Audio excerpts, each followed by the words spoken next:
પુડુચેરીના મુખ્યમંત્રી રંગાસ્વામીની તમિલનાડુના વૈલુર સુબ્રમણ્ય સ્વામી મંદિરમાં કરી વિશેષ પૂજા અર્ચના. પુડુચેરીના મુખ્યમંત્રી એન રંગાસ્વામીએ તમિલનાડુના વૈલુર ખાતે આવેલા પ્રસિદ્ધ સુબ્રમણ્યમ સ્વામી મંદિરની મુલાકાત લીધી હતી અને પ્રભુના આશીર્વાદ પ્રાપ્ત કર્યા હતા. આગામી ચૂંટણીઓના સંદર્ભમાં યોજાયેલી આ વિશેષ ધાર્મિક મુલાકાત દરમિયાન તેમણે મંદિરના ગર્ભગૃહમાં શાસ્ત્રોક્ત વિધિ મુજબ પૂજા અને અર્ચના કરી હતી. આ પ્રસંગે તેમની સાથે પક્ષના અગ્રણી કાર્યકરો અને પ્રાદેશિક સમર્થકો પણ મોટી સંખ્યામાં ઉપસ્થિત રહ્યા હતા.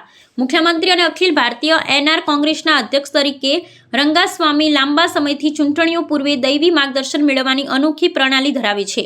વૈલુર ખાતેના ઐતિહાસિક ભગવાન કાર્તિકેય મંદિરમાં તેમની આ યાત્રાને માત્ર એક ધાર્મિક કાર્ય જ નહીં પરંતુ રાજકીય રણનીતિના એક મહત્વપૂર્ણ ભાગ તરીકે પણ જોવામાં આવી રહી છે.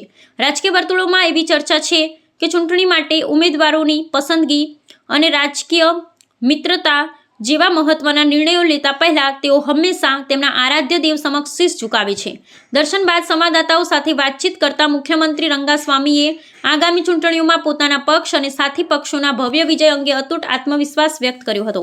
તેમણે જણાવ્યું હતું કે પ્રજાના કલ્યાણ માટે સરકારે કરેલા સર્વાંગી વિકાસ કાર્યો અને સુશાસનના પરિણામે મતદાતાઓ તેમને જંગી બહુમતીથી ફરીથી સત્તાનું સુકાન સોંપશે. આ ધાર્મિક યાત્રા પૂર્ણ કર્યા બાદ તેઓ પક્ષના આંતરિક માળખાને મજબૂત કરવા અને ચૂંટણી પ્રચારની સત્તાવાર શરૂઆત કરવા માટેના અંતિમ નિર્ણયોની ટૂંક સમયમાં જાહેરાત કરશે તેવી સંભાવના છે.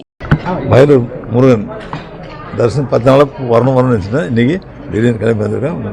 தரிசனம் இந்த கோயிலுக்கு வந்தாலே ஒரு பெரிய இது கிடைக்கும். வைப்ரேஷன் நல்ல அருள் கிடைக்கும். ஆசீர்வாதம் நல்லா இருக்குது. வெற்றி வாய்ப்பு எங்களுக்கு பிரகாசமாக இருக்குது. அதிக இடங்களில் வெற்றி பெறுவோம். அதில் இந்த என்ஆர் காங்கிரஸ் 16 இடத்துல போட்டிட்டு அதிக இடங்களில் வெற்றி பெறுவோம்.